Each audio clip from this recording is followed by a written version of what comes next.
जय हिंद सर। जय हिंद बच्चे। Good evening sir. Very good evening. जय हिंद सर।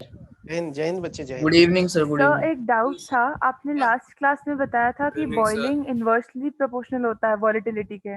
बॉइलिंग पॉइंट, हाँ सर तो ये कैसे आया ये रिलेशन?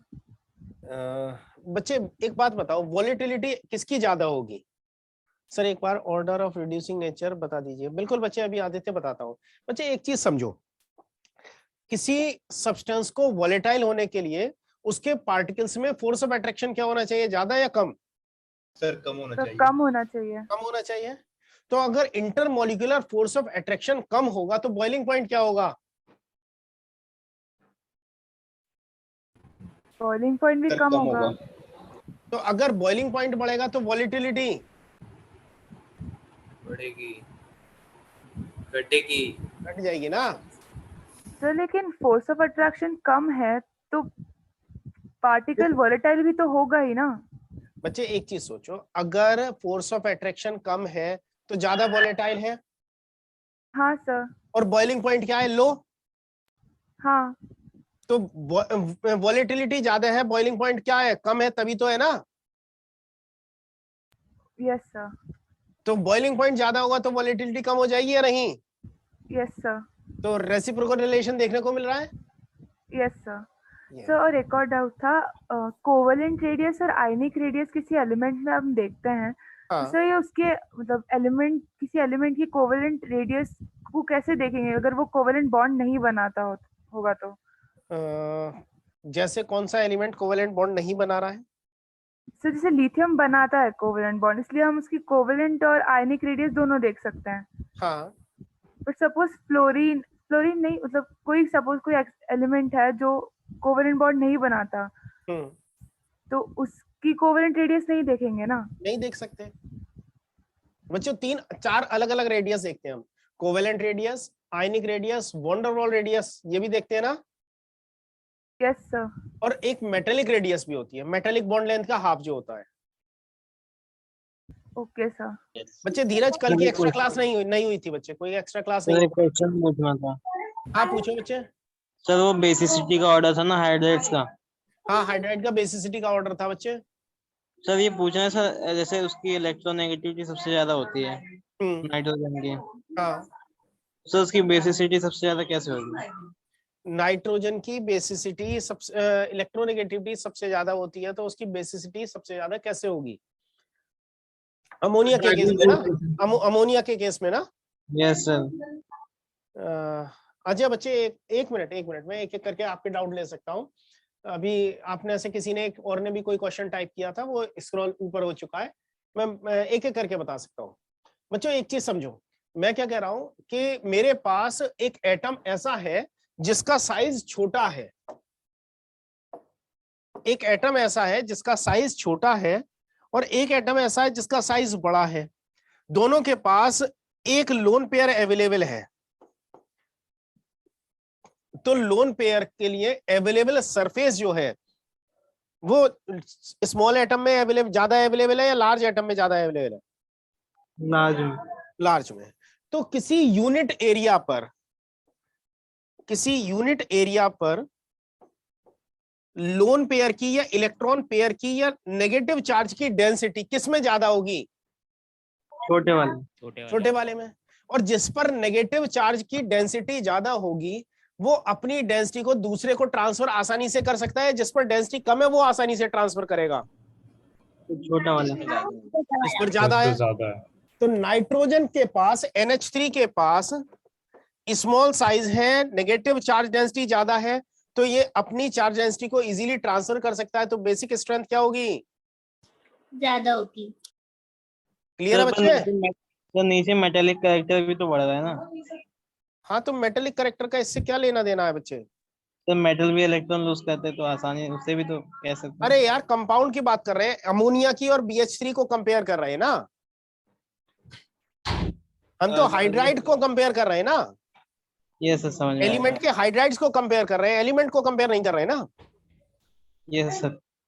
सर लेकिन बेसिसिटी का ऑर्डर ड्रैगो रूल की वजह से नहीं बनता। बच्चे हर जगह ड्रैगो रूल को अप्लाई नहीं करते। बट सर बट मैंने पढ़ा था कि मतलब जो ये बेसिसिटी का ऑर्डर है एक बात बताओ, ड्रैगो रूल क्या कहता है बच्चे? सर ड्रैगो रूल सर ये कहता है कि जैसे NH3 के बाद जो PH3 है एंड जो और भी है, उन सब में जो हाइब्रिडाइजेशन होती है वो बहुत कम होती है। हाँ हाँ मतलब यही कहता है सर क्योंकि जो अब बच्चे जरा, अब जो तेरी बात है वही मैं एग्री कर रहा हूँ। NH3 में जो लोन पेयर है वो sp3 ऑर्बिटल में होगा या नहीं? Yes sir. और PH3 में जो लोन पेयर है वो प्योर s ऑर्बिटल में होगा या नहीं? Yes sir. कौन आसानी से इलेक्ट्रॉन डोनेट कर सकता है, sp3 ऑर्बिटल वाला लोन पेयर या s ऑर्बिटल वाला लोन पेयर? sp3 वाला। तो अमोनिया ज्यादा बेसिक होगा या PS3 ज्यादा बेसिक होगा? PS3। तो क्यों ड्रैगो रूल से हो रहा है, नहीं हो रहा है?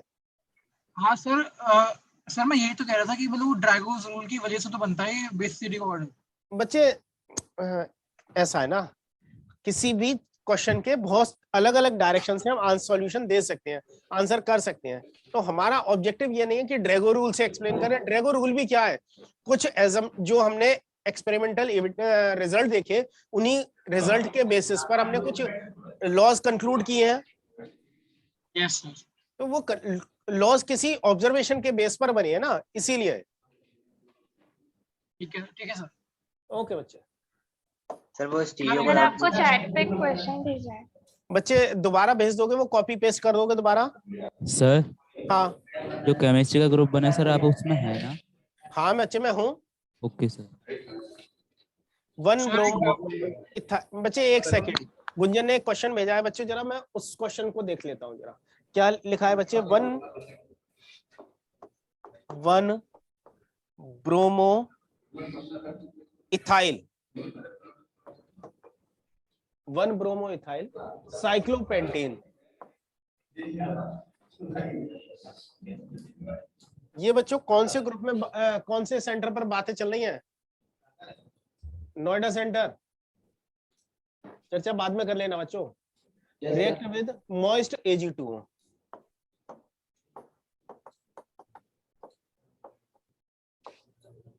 हाँ, का रिएक्शन कौन सी है?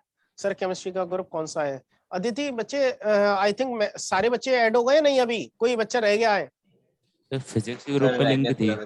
क्या बच्चे? सर अभी ज्वाइन किया मैंने तो। अरे जो उसका कौन सा टेलीग्राम ग्रुप बनाया उसमें देखो बच्चों, अगर कोई रह गया हो उसको भी ऐड कर लेना। फिजिक्स के ग्रुप में लिंक भेज दी है। ठीक है बच्चे, मैं भिजवा देता हूँ। ठीक है, या तुम में से किसी के पास लिंक हो तो वो लिंक शेयर कर देना बच्चों फिजिक्स वाले ग्रुप में। ठीक है, चलो बच्चों, मॉइस्ट Ag2O, मॉइस्ट Ag2O की रिएक्शन हमने पढ़ी है? नहीं सर। गुंजन? नहीं सर। तो अभी कहाँ से इसका यूज आ गया? सर DPP में था। क्या DPP में था? बच्चे इससे अल्कोहल बन रहा था। हाँ सर। अल्कोहल बनेगा, और अल्कोहल किसके थ्रू बनेगा? कार्बोकेटाइन। Ag2O है ना, Ag ब्रोमीन को लेकर चला जाएगा, कार्बोकेटाइन इंटरमीडिएट बनेगा। तो आपने कल कहा था। ठीक है, तो बच्चे मैं इसको ना अभी अल्कोहल वाले चैप्टर में कवर करेंगे हम। सर मैंने कल आपसे एक डाउट पूछा था। हाँ बच्चे क्या? सर कल मैंने आपसे एक डाउट पूछा था सर, आपने कहा था कल बताऊंगा। चल बताऊंगा बेटा, अभी बताऊंगा क्लास के लास्ट में। सर इसमें एक डाउट था कि यहाँ पे मतलब जो ब्रोमीन है वो 2 डिग्री है, तो फिर 2 डिग्री की प्रोबेबिलिटी तो SN1 में भी हो सकती है, SN2 में भी हो सकती है। तो फिर हमको पता कैसे चलेगा कि SN1 करना है या SN2? अच्छा बच्चे, अगर 2 डिग्री है, 2 डिग्री में SN1 SN2 दोनों हो सकते हैं, लेकिन मॉइस्ट की कंडीशन है, तो मॉइस्ट में सॉल्वेंट कैसा दिखाई दे रहा है हमें? पोलर प्रोटिक हो गया ना। पोलर। कौन सा प्रेफर करेगा, SN1 और SN2? SN1। तो यहाँ पर कार्बोकेटाइन बनेगा। Yes sir. ठीक है, चलो। सर मुझे भी एक क्वेश्चन था। हाँ सर की सर मुझे ना न्यूक्लियोफिलिसिटी और बेसिसिटी में फर्क समझ नहीं आ रहा। न्यूक्लियोफिलिसिटी बेसिसिटी में फर्क समझ में नहीं आ रहा। न्यूक्लियोफिलिसिटी बेसिसिटी में फर्क ऐसे करेंगे कि दोनों चीजें सेम है। पहली चीज तो क्या है, दोनों चीजें एक जैसी हैं, सेम है, लेकिन difference sir order of reducing nature of hydride. Aditya बच्चे अभी तो बताया है, हाइड्राइड का रिड्यूसिंग नेचर अभी अभी डिस्कस किया है। बच्चों एक सीधी सी बात समझो, जो मेरे पास अगर कोई नेगेटिव चार्ज है तो उस नेगेटिव चार्ज को मैं क्या करूं, अपने पास रखूं या किसी को दूं?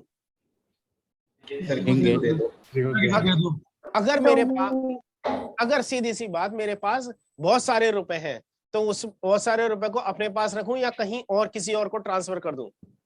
ज्यादा पैसा अपने पास रखें। ज्यादा पैसा अपने पास रखें, लेकिन चोरी भी तो हो सकता है सर। तो हमसे चोरी होगा ना, किसी को दिया तो नुकसान हो गया।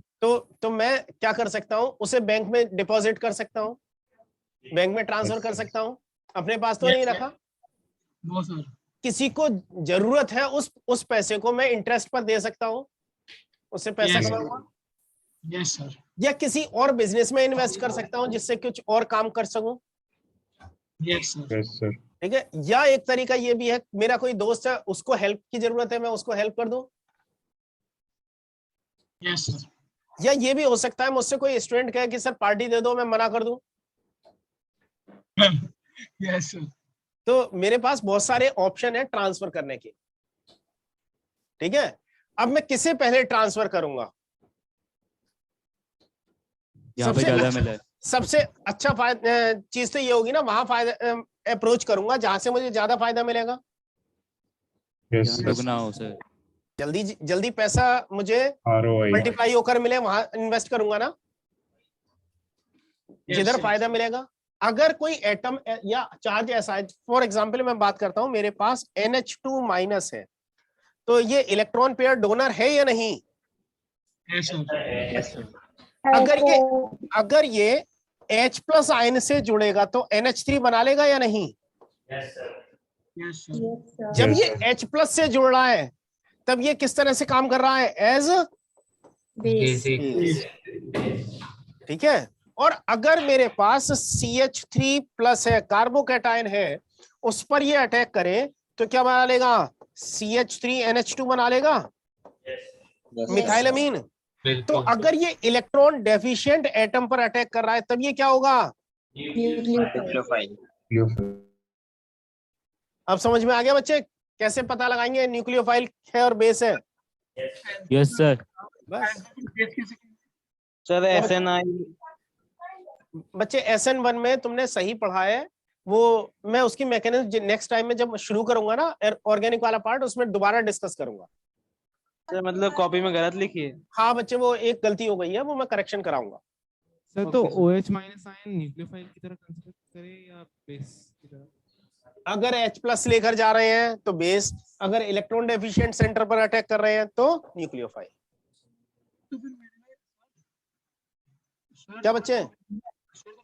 बच्चे वॉइस नहीं मिल रही है सर। अब आ रही है? हाँ अब आ रही है बच्चे। सर मैं कह रहा हूँ सर, मैंने ना फिर एक क्वेश्चन पढ़ा था। बच्चे सारा टाइम ना हमारा डाउट डिस्कशन में चला जाएगा, और मुझे ना P ब्लॉक बड़े जोरों से पढ़ाना आया हुआ है। ठीक है सर।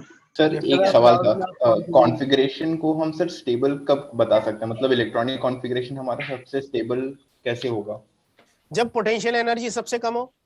नहीं सर, ये तो ठीक है, बट जैसे कि मैंने सर कोई किसी भी एलिमेंट का इलेक्ट्रॉनिक कॉन्फ़िगरेशन करा और सर मुझे इलेक्ट्रॉनिक कॉन्फ़िगरेशन के बेसिस पे कंपेयर करनी है, तो उसमें सबसे स्टेबल इलेक्ट्रॉनिक कॉन्फ़िगरेशन कौन सी हम बता सकते हैं? जैसे बच्चे कोई एग्जांपल दो, किसमें कंपेयर कर रहे हो?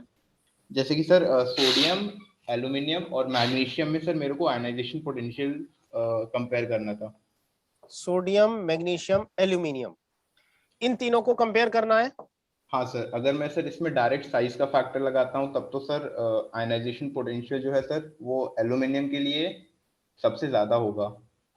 बच्चे इसे ना इलेक्ट्रॉनिक कॉन्फ़िगरेशन देखो जरा, मैं क्या लिख रहा हूँ। सोडियम का हो जाएगा नियॉन कोर 3s1 मैग्नीशियम हो जाएगा नियॉन कोर 3s2 3s2 और इसका होगा नियॉन कोर 3s2 3p1, यही होगा। Yes sir. अच्छा, अब बच्चे s ऑर्बिटल से इलेक्ट्रॉन निकालना आसान है या p से इलेक्ट्रॉन निकालना आसान है? p orbital. p orbital. तो एल्यूमिनियम की फर्स्ट आयनाइजेशन एनर्जी की वैल्यू सबसे कम होगी। Yes sir. तो IE1 की अगर मैं कंपेयर करूं तो सबसे कम किसका है? एल्यूमिनियम का। हाँ सर। ठीक है, अब मैं सोडियम और मैग्नीशियम में कंपेयर करूं तो सोडियम में इलेक्ट्रॉन s में 1 है, नियॉन में s फिल्ड है। दूसरी बात, मैग्नीशियम के पास न्यूक्लियस में 12 प्रोटॉन है, इसके पास 11 प्रोटॉन है। किसमें से इलेक्ट्रॉन निकालना मुश्किल होगा? मैग्नीशियम से। मैग्नीशियम से। तो सोडियम से एल्यूमिनियम से ज्यादा किसका होगा आयनाइजेशन एनर्जी? सोडियम की, देन मैग्नीशियम की। Okay sir. और सर एक क्वेश्चन में ये दे रखा था कि हैलोजन मतलब halogen carbon family, nitrogen family और एक और फैमिली थी, उसको कंपेयर करना था इलेक्ट्रोनेगेटिविटी। कार्बन, नाइट्रोजन, ऑक्सीजन और हैलोजन फैमिली। तो फिर सर इसमें जो है मैंने फोनकल ऑर्डर लगाया तो सर वो आंसर गलत हो गया। बच्चे वो क्वेश्चन, पर्टिकुलर क्वेश्चन, मैं अब तो यार ग्रुप भी बन गया, ग्रुप में पूछ सकते हो। सर ठीक है, तो ये वाले इस तरह के क्वेश्चन ना हम ग्रुप में कर ले यार, पी ब्लॉक रह जाएगा नहीं तो। हाँ सर। ठीक है, चलो हम बात कर रहे हैं बच्चों preparation and chemical reactions of nitrogen. सबसे पहले प्रिपरेशन की बात करें, नाइट्रोजन को कैसे आप प्रिपेयर करोगे। तो बच्चों एक तरीका, सबसे आसान और अच्छा तरीका, फर्स्ट मेथड जो है वो हम एयर का डिस्टिलेशन कर दें। हमने एयर ली, एयर में नाइट्रोजन होती है और ऑक्सीजन होती है, तो बाई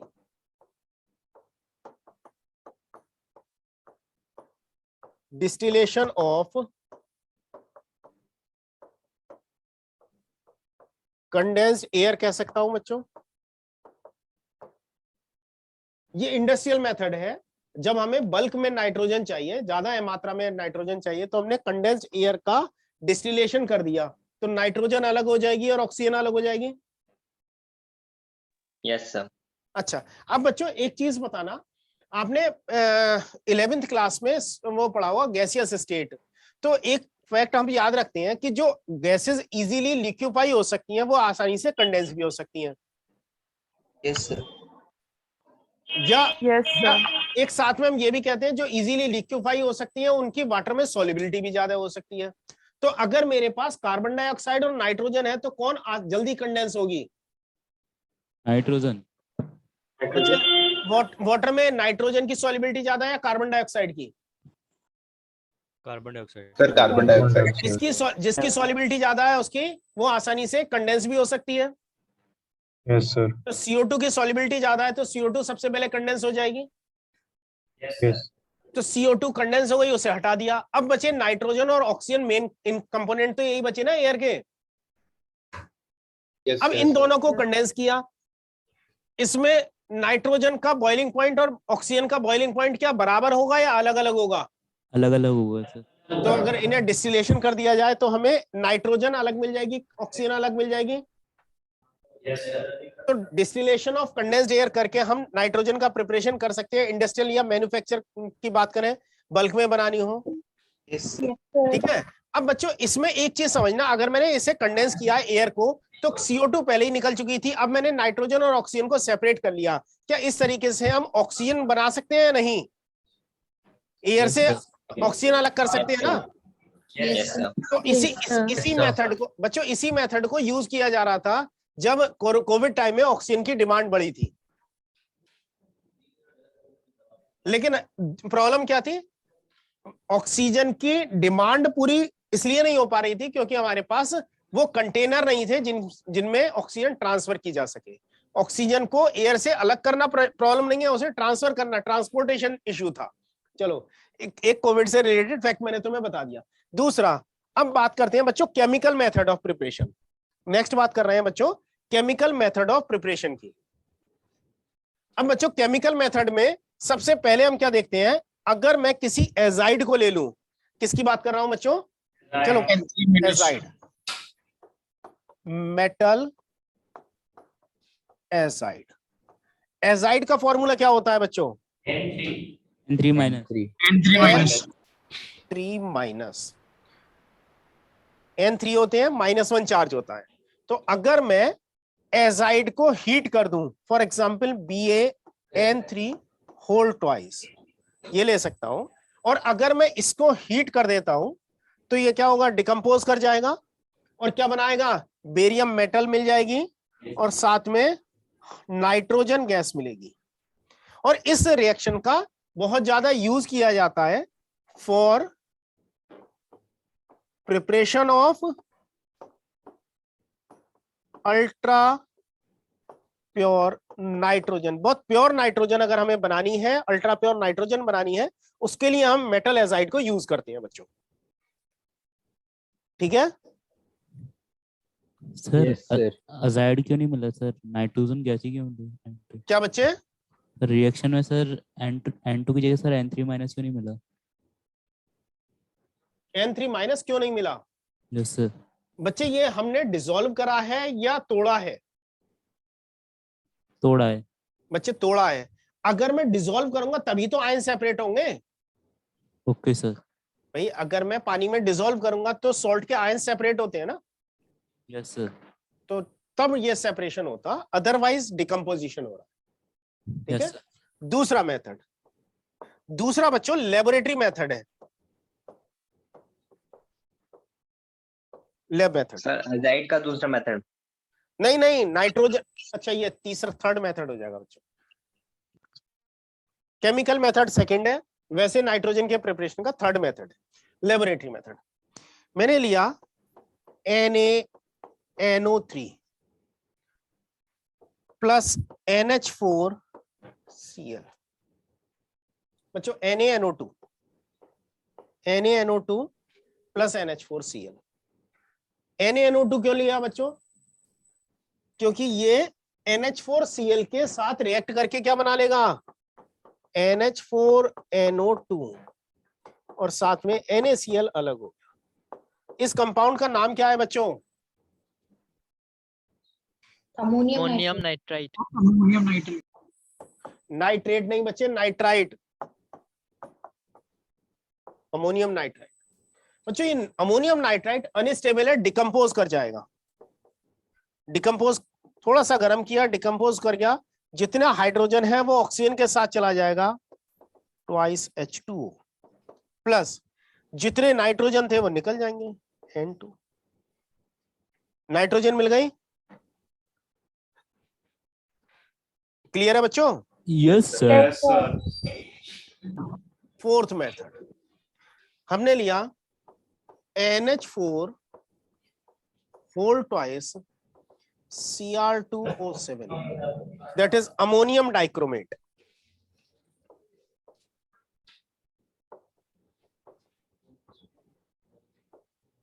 सर जो आपने जो ऊपर लिखा था, हाँ, NaNO2 सर, ये बहुत ज्यादा हाई टेम्परेचर पे डिकम्पोज नहीं करता? क्या बच्चे, जो आपने सर लिखा है NaNO2 बहुत ज्यादा हाई टेम्परेचर पे डिकम्पोज नहीं करता? बच्चे NaNO2 की मैंने रिएक्शन कराई है NH4Cl के साथ, NH4NO2 बनाया है। नहीं सर, मैं पूछ रहा हूँ जो रिएक्शन होती है बहुत हाई टेम्परेचर पे नहीं होती? बच्चे मैंने इसको डिकम्पोज कराया है भाई, इन दोनों की तो रिएक्शन कराइए। डिकम्पोज कौन हो रहा है, NH4NO2 डिकम्पोज हो रहा है। ठीक है सर। NH4NO2 के लिए बहुत हाई टेम्परेचर नहीं चाहिए। ठीक है सर। ठीक है। अब अमोनियम डाइक्रोमेट का अगर थर्मल डिकम्पोजिशन, थर्म का मतलब है बच्चों हीट देकर उसे डिकम्पोज करा रहे, थर्मल डिकम्पोजिशन कराते हैं, तो नाइट्रोजन मिल गया, और इसमें जितनी भी हाइड्रोजन है वो वाटर के फॉर्म में निकल जाएगी, that is 4H2O plus Cr2O3। बच्चों सिंपल सी रिएक्शन है, देखना दोनों रिएक्शन में जो भी हाइड्रोजन थी वो वाटर के फॉर्म में मैंने रिमूव कर दी है इसमें से। ठीक है, और नाइट्रोजन निकाल ली, बाकी जो बचा वो हमारे एडिशनल कंपाउंड प्रोडक्ट हो गया। ठीक है? Yes sir. और बच्चों ये तीनों रिएक्शंस जो केमिकल रिएक्शन है, केमिकल मेथड ऑफ प्रिपरेशन है, ये तीनों वेरी वेरी इंपॉर्टेंट कैटेगरी की है, जेई में बहुत बार पूछी जा चुकी हैं। आप पीवाईक्यू देखोगे तो आपको लगेगा ये वाले ये तीनों तरीके रेगुलरली पूछे गए हैं, तो बहुत इंपॉर्टेंट है। ये भी पूछा गया अल्ट्रा इन सेम इक्वेशन। हाँ बच्चे, सेम क्वेश्चन, सेम इक्वेशंस। आपसे ये पूछा गया होगा लेबोरेटरी मेथड से कैसे बनाएंगे, आपसे ये पूछा जाएगा अगर मैं अमोनियम डाइक्रोमेट को गर्म करूंगा तब क्या बनेगा, ये भी पूछा जा सकता है अल्ट्रा प्योर नाइट्रोजन कैसे प्रिपेयर होगी, या ये पूछा जा सकता है कि एक मेरे पास क्रोमेट सॉल्ट है जो डिकम्पोज होकर एक न्यूट्रल गैस देता है। इसका मतलब डिटेल में एडवांस में क्वेश्चन आ चुका है अमोनियम डाइक्रोमेट वाला। ठीक है? तो ये तीनों रिएक्शन बहुत इंपॉर्टेंट है। नाइट्रोजन की केमिकल रिएक्शंस बहुत ज्यादा नहीं है, नाइट्रोजन की केमिकल रिएक्शन बहुत ज्यादा नहीं है। नाइट्रोजन अमोनिया के फॉर्म करता है या नहीं? Yes sir. नाइट्रोजन की अमोनिया की प्रिपरेशन के लिए बहुत इंपॉर्टेंट रिएक्शन है, उसकी हम बात करेंगे। ठीक है? तो नेक्स्ट जो हमारा डिस्कशन का पार्ट है सर, वो, हाँ बच्चे, Cr2O3 को क्या बोलेंगे? Chromium oxide. Okay sir. और सर ये भी क्रोमियम थर्ड ऑक्साइड कह दो। हाँ बच्चे। सर जो ये ऑक्साइड ये भी न्यूट्रल होता है? कौन सा? Chromium oxide. क्रोमियम बच्चे, chromium third oxide amphoteric nature का होता है। ठीक है। ठीक है बच्चे, ये मैंने शायद तुम्हें बताया भी है, ये मैंने तुम्हें बताया भी है कि oxide, metal oxide acidic, basic और एम्फोटेरिक होते हैं। ठीक? नेक्स्ट सर हम बाई प्रोडक्ट्स को सेपरेट आउट करेंगे। बच्चे एक बात सोचो, नाइट्रोजन गैसियस है? Yes sir. वाटर गैसियस होगा हाई टेम्परेचर पर? हाँ सर। तो Cr2O3 बच जाएगा या नहीं? Yes sir. तो कुछ करना ही नहीं पड़ा। सॉल्ट बोलेंगे Cr2O3 क्या? सॉल्ट की फॉर्म में सॉल्ट बच्चे एम्फोटेरिक ऑक्साइड है ना ये? Yes sir. और एम्फोटेरिक मतलब बेसिक और एसिडिक दोनों नेचर शो कर रहा है ना? Yes sir. तो ये सॉल्ट कहा जाएगा? No sir. फिर ठीक है बच्चों, अब नाइट्रोजन और वाटर का मिक्सचर मिल रहा है, अगर कंडेंस करेंगे वाटर कंडेंस हो जाएगा, नाइट्रोजन गैस मिल जाएगी। सर हमें तो अमोनिया चाहिए था ना, बाकी जो बच रहे हैं उनको भी याद करना है। कहाँ अमोनिया चाहिए भाई? सॉरी सर, नाइट्रोजन, अमोनिया हो गया। तो बच्चे एक बात बता, साइड प्रोडक्ट हमारे किसी काम का नहीं है क्या? सर जिस काम के लिए हम रिएक्शन कर रहे हैं उसमें तो काम का ही नहीं है। जिस काम के लिए कर रहे हैं, लेकिन अगर साइड प्रोडक्ट अगर कोई चीज मिल रही है तो उससे संभाल कर रख लेंगे या नहीं रख लेंगे? यस सर, रख लेंगे। Okay sir. ठीक है। कई बार कभी कभी ऐसा होता है किसी भी इंडस्ट्री में मेन प्रोडक्ट के साथ कुछ साइड प्रोडक्ट भी बन रहे होते हैं, उनको भी हम संभाल कर रखते हैं। चलो नेक्स्ट बच्चों, नेक्स्ट देखते हैं प्रिपरेशन, केमिकल रिएक्शन और अमोनिया की प्रिपरेशन। ये बहुत इंपॉर्टेंट है। प्रिपरेशन के लिए तो हेबर प्रोसेस यूज करते हैं। हेबर प्रोसेस में हम क्या करेंगे? नाइट्रोजन की हाइड्रोजन के साथ रिएक्शन कराएंगे in presence of FeMO catalyst. किसकी प्रेजेंस में रिएक्शन करा रहे हैं बच्चों? FeMO कैटलिस्ट की प्रेजेंस में रिएक्शन करा रहे हैं। और कहा गया? FeMO कैटलिस्ट की प्रेजेंस में 723 केल्विन और लगभग 200 ATM प्रेशर पर रिएक्शन कराते हैं। बच्चों एक चीज बताना, अमोनिया को, यहां से अमोनिया बनेगी ना? Yes sir. अच्छा, अगर अमोनिया को डिकम्पोज करें, हीट करें तो नाइट्रोजन हाइड्रोजन में टूट जाएगा। अमोनिया को अगर मैं हीट करता हूं तो ये नाइट्रोजन हाइड्रोजन में टूट जाएगा या नहीं? Yes, sir.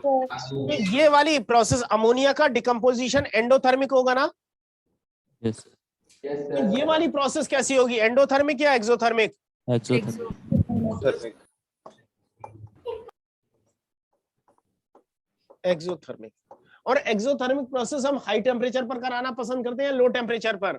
लो टेम्परेचर पर। देखो ये टेम्परेचर कैसा दिख रहा है? लो टेम्परेचर लग रहा है।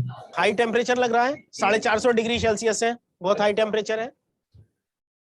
तो बच्चों अभी आप जब केमिकल काइनेटिक्स पढ़ोगे तो एक चीज और समझ में आएगी, वो क्या है कि जब हम टेम्परेचर बढ़ाते हैं तो रेट ऑफ रिएक्शन बढ़ जाता है, मीन रिएक्शन तेजी से होती है। तो इन मॉलिक्यूल्स को एक्टिवेट करने के लिए, इनकी रिएक्शन को तेजी से कराने के लिए हम टेम्परेचर, एक ऑप्टिमम टेम्परेचर लेते हैं, ठीक है, दैट इज 723 या 700 केल्विन। कुछ जगह 700 लिखा मिलेगा, कुछ जगह 723 मिलेगा, बस इसके आसपास का है, याद रखना बच्चों। तो जो कैटलिस्ट में आयरन है वो छोटे छोटे पीसेस में होगा ना बच्चे? बिल्कुल, उसका जो हमें कैटलिस्ट लेना होता है उसका सरफेस एरिया ज्यादा चाहिए होता है, ठीक है। अब सर एक बार ये FeMO कैटलिस्ट के बारे में बता दीजिए, ये सब मतलब क्या है, फुल फॉर्म? बच्चे Fe इज आयरन, Fe तो मेटल आयरन है ना, MO और MO इज मोलिब्डेनम। मोलिब्डेनम, हाँ यस सर। बच्चे देखो, क्रोमियम जानते हो? Yes sir. टंगस्टन जानते हो? Yes sir. और इनके बीच वाला जो होता है वो मोलिब्डेनम होता है। Yes sir. एटॉमिक नंबर क्या बच्चे? 25 एटॉमिक नंबर। 25 कैसे हो जाएगा यार? क्रोमियम का कितना है? 24। 18 और जोड़ लो। Okay sir.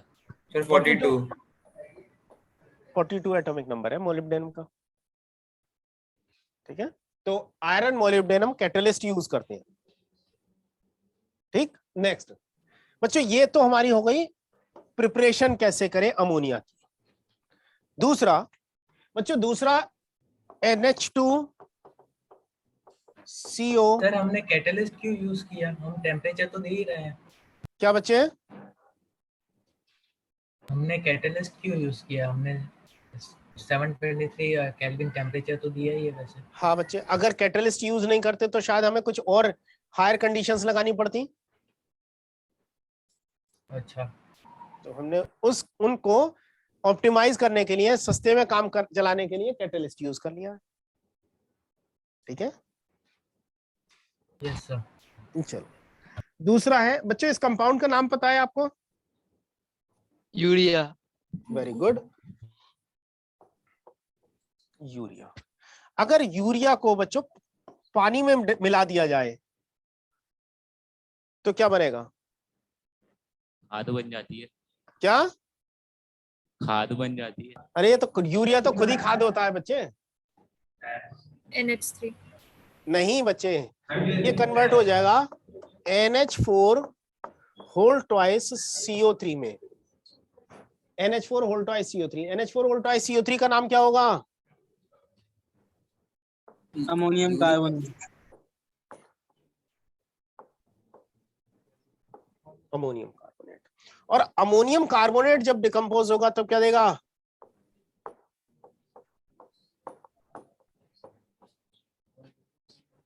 Ammonia, carbon dioxide और वाटर देगा। क्लियर है बच्चों? Yes sir. Yes sir.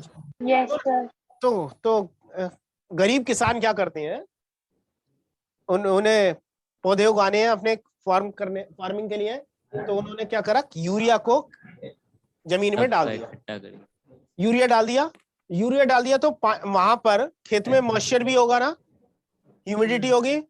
Yes sir. तो वो मॉइस्चर को एब्जॉर्ब करके के साथ रिएक्ट करके किस में कन्वर्ट हो जाएगा? अमोनियम कार्बोनेट में। Yes sir. और धूप भी मिल रही है, गर्मी भी है, तो ये धीरे स्लोली डिकम्पोज होगा अमोनिया में।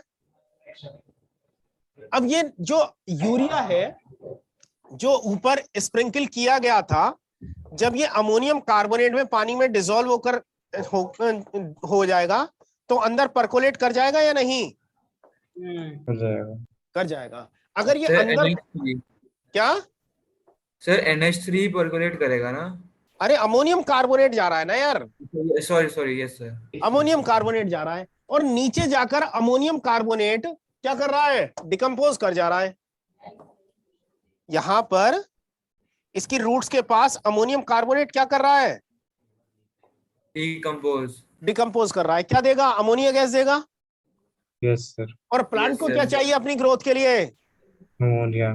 Nitrogen containing compound ammonia. Sir fertilizer से बच गए। तो ये फर्टिलाइजर ही तो है, कैसे काम कर रहे हैं, नाइट्रोजनस फर्टिलाइजर है ये, यूरिया। नाइट्रोजन गैस का इंजेक्शन लगा दें रूट में। क्या बच्चे, नाइट्रोजन गैस का इंजेक्शन लगा दें रूट में। हाँ बच्चे, इतना इनोवेटिव कंसेप्ट ना किसानों को पता नहीं था। सर ये दूसरी बच्चे एक बात बताओ, तुम्हें सरवाइव करने के लिए ऑक्सीजन की जरूरत है ना। Yes sir. तो जिसका ऑक्सीजन लेवल गिर रहा है उसको सिरिंज में ऑक्सीजन भरे या उसको उसमें ब्लड में लगा दें, मर जाएंगे सर। तो क्या ये सही तरीका है कि नाइट्रोजन को इंजेक्शन में भरे और प्लांट में लगा दें? मशीन होती है। तो क्या तुम्हें डायरेक्ट ऑक्सीजन खाने के लिए दे दी जाए तो ऑक्सीजन के को ठंडा करके फ्रीज करके उसका लिक्विड बनाकर दे डालने वाली मशीन होती है। अच्छा, ऐसा भी है। चलो तो ये सेकंड प्रोसेस है कि हेवर प्रोसेस में ही है इसका? नहीं बच्चे, हेवर प्रोसेस से अलग है। हेवर प्रोसेस में तो अमोनिया हमने बनाया है केमिकली, यहाँ यूरिया के डिकम्पोजिशन से, वाटर में डिसॉल्व होकर डिकम्पोजिशन से अमोनिया बन रहा है, प्रोड्यूस हो रहा है। ओके ठीक है बच्चों, अमोनिया से यूरिया बनाते हैं। जो यूरिया बनाया जाता है वो अमोनिया से बनाया जाता है और अमोनिया खुद डिकम्पोज होकर यूरिया खुद डिकम्पोज होकर अमोनिया देता है। ठीक है, तो दो तरीके हैं। अब बात करते हैं बच्चों केमिकल रिएक्शंस की। NH3 की रिएक्शन, केमिकल रिएक्शन, अमोनिया की रिएक्शन क्लोरीन के साथ करा रहे हैं बच्चों, क्लोरीन के साथ। हाँ, N2 प्लस NH4Cl क्या क्या बन रहा है बच्चों, N2 प्लस NH4Cl। ठीक है बच्चों, ये रिएक्शन बैलेंस नहीं है, अभी बैलेंस हम कर सकते हैं। तो 3 सर ये उसके बाद में थर्ड रिएक्शन है क्या, उसके बाद में थर्ड रिएक्शन है बच्चों, केमिकल रिएक्शन है बच्चे, केमिकल रिएक्शन। बच्चे ये बताओ अमोनिया यहाँ पर कंज्यूम हो रही है, प्रोड्यूस हो रही है? प्रोड्यूस हो रही है। क्या कंज्यूम बच्चे, रिएक्टेंट साइड में, प्रोडक्ट साइड में? यस सर, कंज्यूम हो रही है, कंज्यूम हो रही है। तो मैंने अमोनिया की रिएक्शन क्लोरीन से कराई है, क्या बन गया, 18 बच्चों। इसे सर अमोनिया बनाने के दो ही तरीके देखे अपन ने बस बच्चे, और ज्यादा जानने हैं क्या? नहीं सर कोर्स में 2 है तो 2 ही।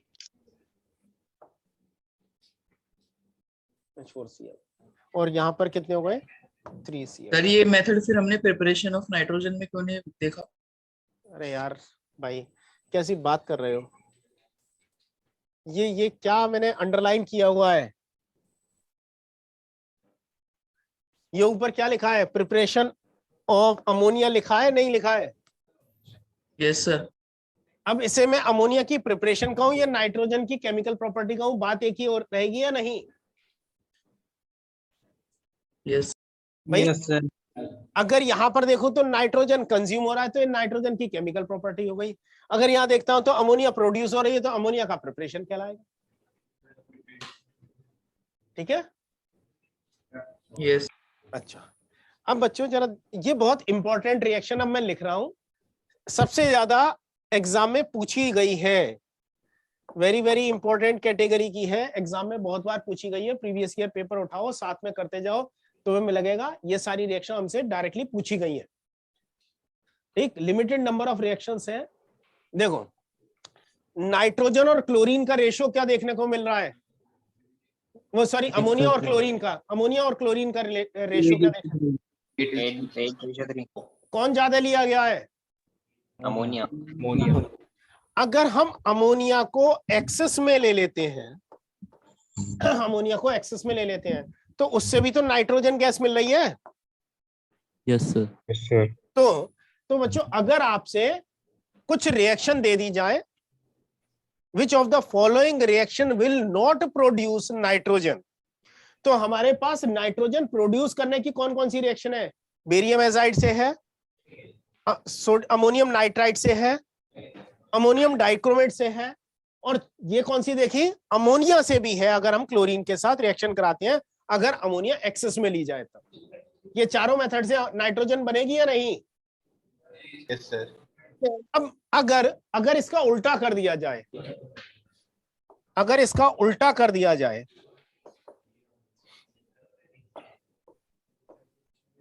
अब क्या रेशियो देखने को मिल रहा है? 1:3।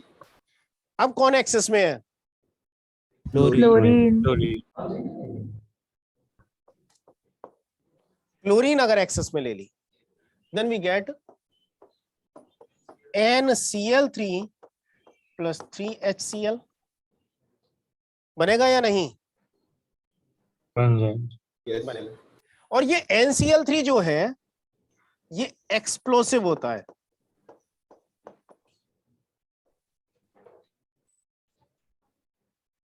अगर बच्चों आपको ये दे दिया जाए which of the following reaction will not produce nitrogen, तो आपको 3 रिएक्शन पहले वाली दे दी और चौथी रिएक्शन ये नाइट्रोजन की क्लोरीन के साथ दी एक्सेस में, तो वो रिएक्शन ऑप्शन गलत हो जाएगा ना।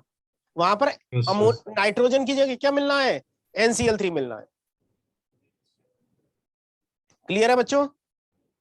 Yes sir. अच्छा, अब बच्चों 2 रिएक्शन तो ये हैं, बहुत इंपॉर्टेंट है, और ये ध्यान करना ये वाली रिएक्शंस NCERT में डायरेक्टली नहीं दी गई है, मतलब आगे जाके कहीं मिलेंगी, नाइट्रोजन वाले चैप्टर कंटेनिंग कंपाउंड में नहीं है। दूसरा, अब बच्चों अगर मैं अमोनिया को पानी में डिसॉल्व करूं तो ये डिसॉल्व होगा या नहीं? सर हो जाएगा। Yes sir. क्या बनाएगा? NO2 NH4OH। Ammonium hydroxide. Yes sir. Ammonium hydroxide की नेचर कैसी होती है? एसिडिक। मैं यार सॉरी वीकली बेसिक होता है, वीक बेस होता है। तो अमोनियम हाइड्रोक्साइड के सॉल्यूशन में OH आयन कंसंट्रेशन ज्यादा होगी या कम होगी?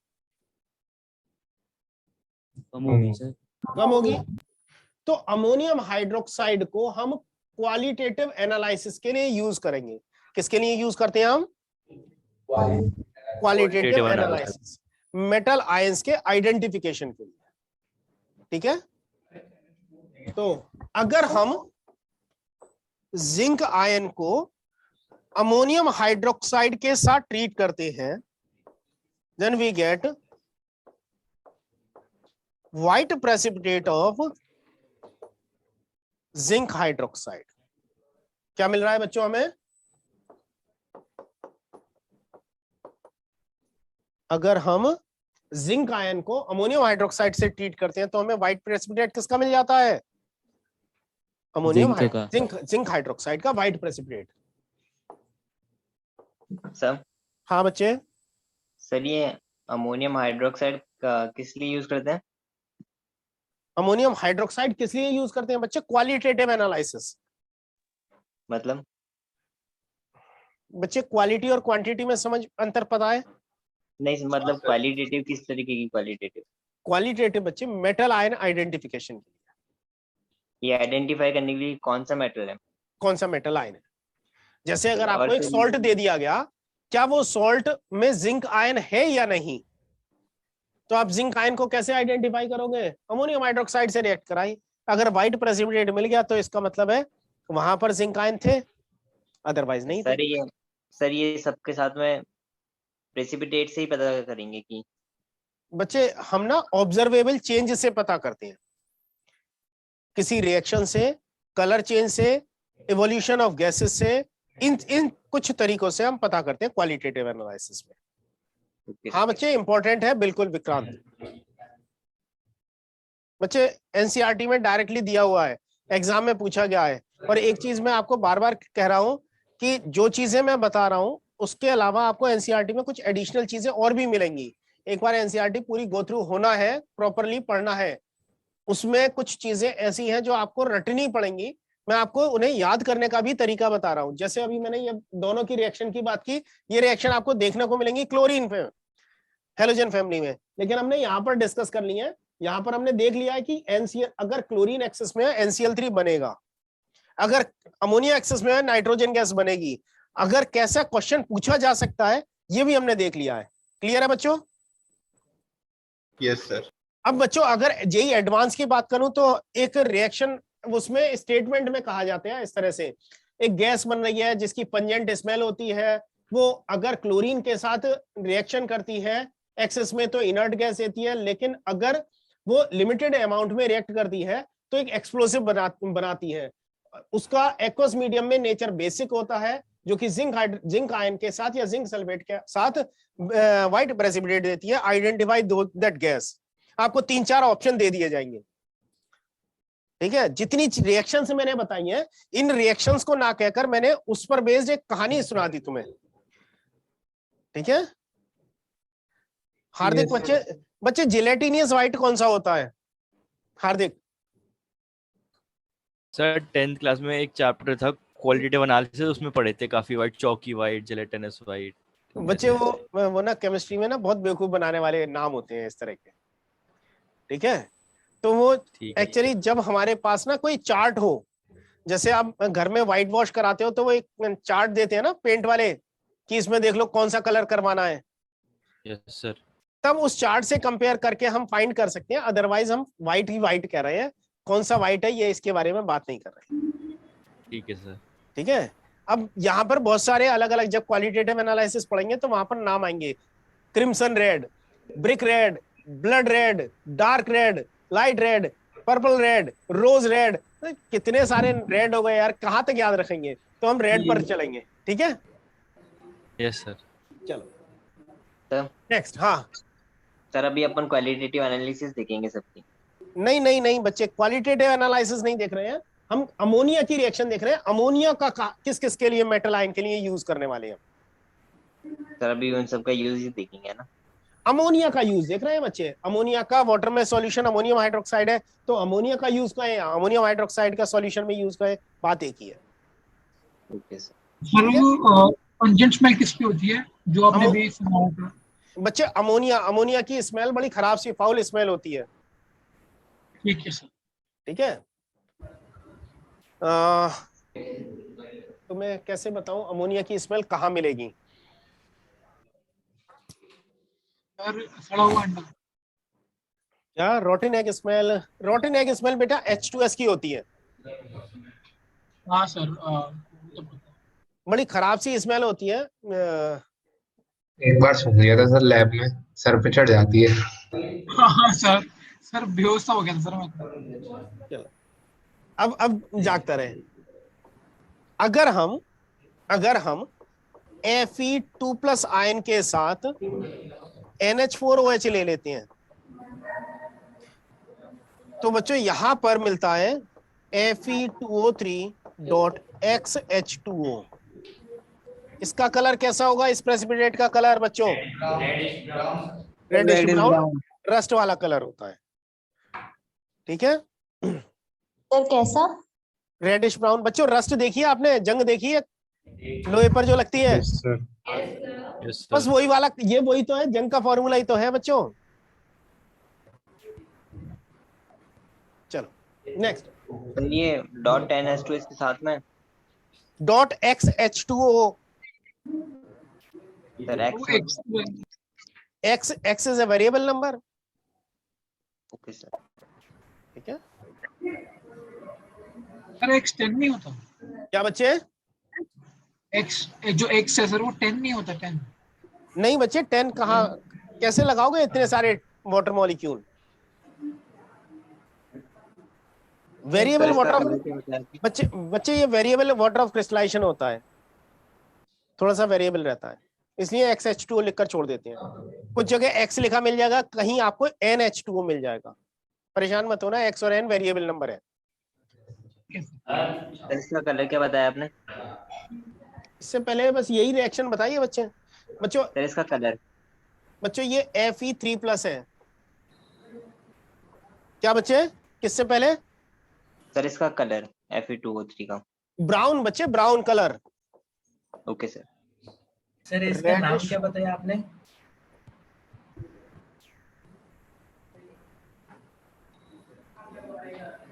हाइड्रेटेड फेरिक ऑक्साइड कह सकते हैं बच्चों इसको, हाइड्रेटेड फेरिक ऑक्साइड। ठीक है, क्लियर है बच्चों? Yes sir. पहले OH आया फिर O3, इसको याद कैसे करें बच्चों? एक तो ये कौन बोल रहा है, कौन बातें कर रहा है?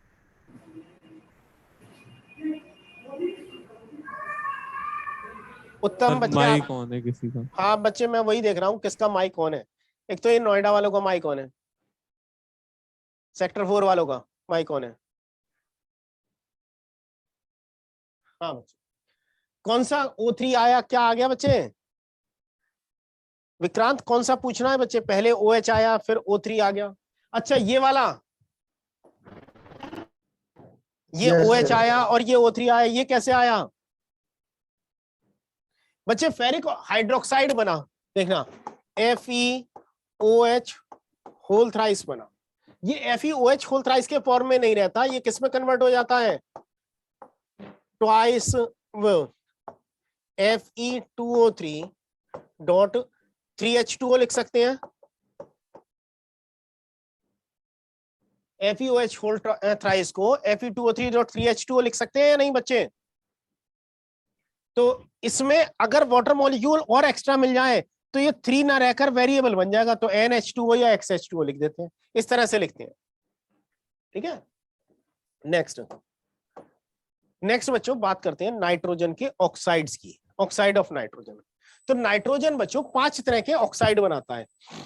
नाइट्रोजन का ऑक्साइड N2O, दूसरा NO, तीसरा N2O3, चौथा NO2 एंड N2O4 और पांचवा N2O5। 5 है, ये 5 ऑक्साइड है, 5 तरह के ऑक्साइड बनाता है। इन पांचों में बच्चों ये दोनों N2 और NO जो है वो न्यूट्रल होते हैं, ये दोनों न्यूट्रल ऑक्साइड है, और बाकी के ये तीनों ऑक्साइड जो है ये एसिडिक नेचर के होते हैं।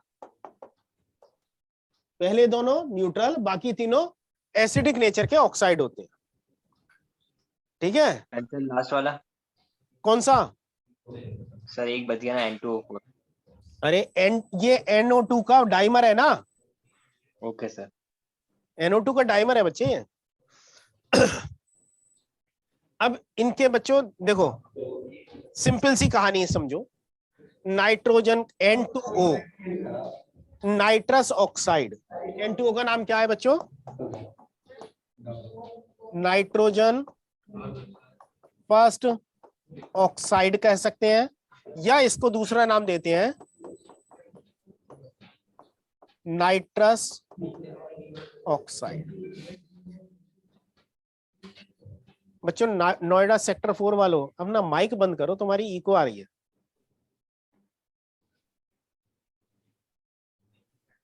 बातें करो, कोई दिक्कत नहीं है, चर्चा करो, चाय के साथ चर्चा करो, जो भी करनी है, लेकिन माइक बंद रखो।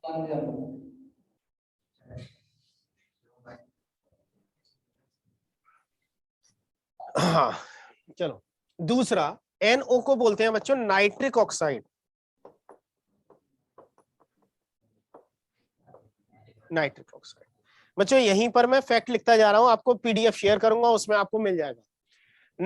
नाइट्रोजन के बीच में डबल बॉन्ड है, और यहां पर इसका एक रेजोनेटिंग फॉर्म है जिसमें ट्रिपल बॉन्ड करेक्टर है। तो नाइट्रोजन के बीच में डबल बॉन्ड और ट्रिपल बॉन्ड दोनों के बीच का होगा sir in nitrogen first oxide. First stand for बच्चे नाइट्रोजन फर्स्ट ऑक्साइड में ये फर्स्ट जो है इस नाइट्रोजन की ऑक्सीडेशन स्टेट बता रहा है। N2O में नाइट्रोजन की ऑक्सीडेशन स्टेट +1 होती है, नाइट्रिक ऑक्साइड को बच्चों हम दूसरा नाम बोल सकते हैं नाइट्रोजन सेकेंड ऑक्साइड। अब NO में नाइट्रोजन की ऑक्सीडेशन स्टेट +2 है, तो हम इसको नाइट्रोजन सेकेंड ऑक्साइड कह रहे हैं। क्लियर बच्चों? तो यहां पर नाइट्रोजन के बीच में बॉन्ड ऑर्डर जो होगा वो 2 से ज्यादा होगा। तो यहां पर बॉन्ड ऑर्डर जो मिलता है नाइट्रोजन का बॉन्ड ऑर्डर वो मिलता है 2.5। कितना हो जाता है? 2.5। यहां पर भी बॉन्ड ऑर्डर हमें कितना मिलता है? 2.5। ये निकाल सकते हो बच्चों bond order? Yes sir.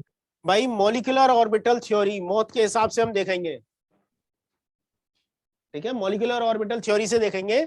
NO में 2.5 बॉन्ड ऑर्डर है। दूसरा बच्चों जरा ध्यान दो, ये कैसा है? इसमें बच्चों कुछ गड़बड़ हो गया है यहाँ पर। 2 4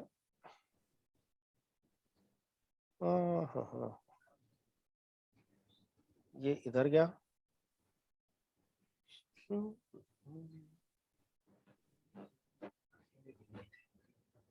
बच्चों ये थोड़ा सा गड़बड़ बन गया है। ये कुछ इस तरीके का बनेगा, मतलब ऑक्सीजन पर सिंगल वो होगा, सिंगल इलेक्ट्रॉन होगा या नाइट्रोजन पर होगा। तो यहां पर भी बॉन्ड ऑर्डर हमें 2.5 देखने को मिलता है। ऑड इलेक्ट्रॉन है सर। हाँ बच्चे। सर इसमें ऑक्सीजन के बॉन्ड्स ज्यादा नहीं हो गए? बच्चे एक्चुअली हाँ सही कह रहा है। इसको हम ऐसे लिख सकते हैं N बॉन्ड O 1 2 3 4 5। ऑक्सीजन के पास 6 इलेक्ट्रॉन थे, 6 में से वैलेंस शेल में 6 इलेक्ट्रॉन में से 1 चला गया, सिंगल बॉन्ड बन गया। नाइट्रोजन के पास वैलेंस शेल में कितने थे? यहाँ पर बच्चे ये ऐसे साफ दोबारा कर देता हूं।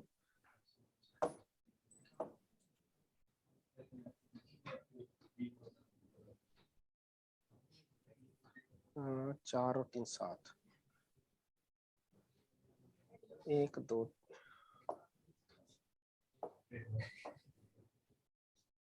नाइट्रोजन और ऑक्सीजन कितने हैं? नाइट्रोजन के पास 15 है ना। 15 में से 4 और 2 6 और 2 8 और 5 ये हो गए।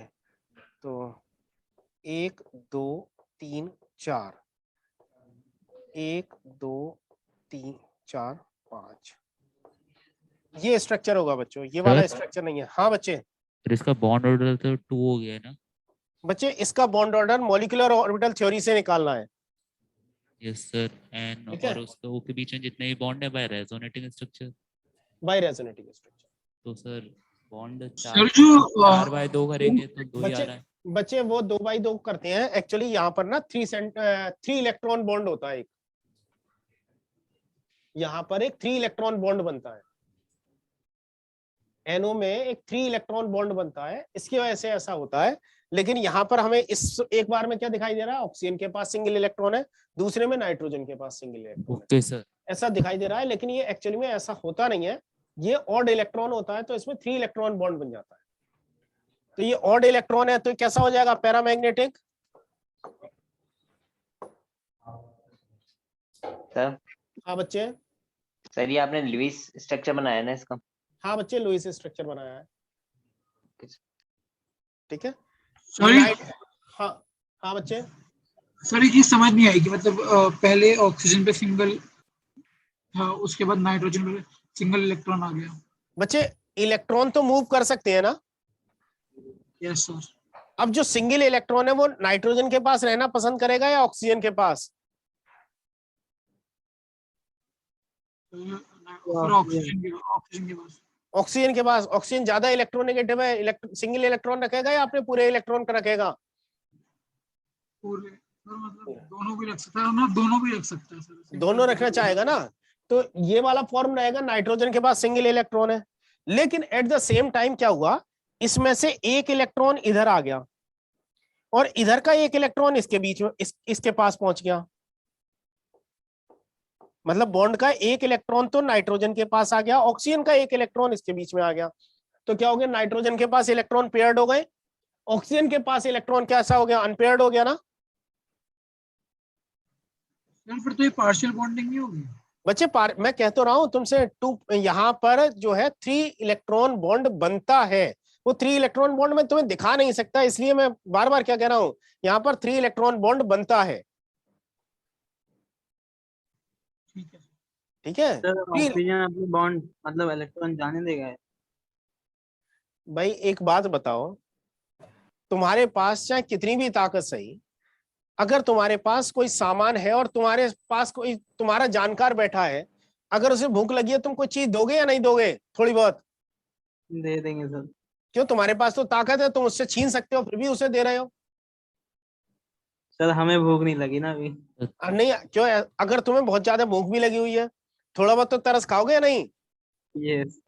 तो वो भी बेचारा तरस खा रहा है। नाइट्रोजन भी इतना कमजोर नहीं है ना कि वो उससे छीन ना सके, ले रहा है उससे।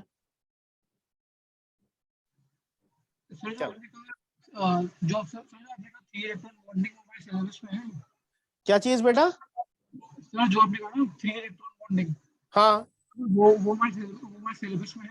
नहीं है बच्चे, नहीं है। ठीक है सर। चल नेक्स्ट, नाइट्रोजन थर्ड ऑक्साइड हो जाएगा।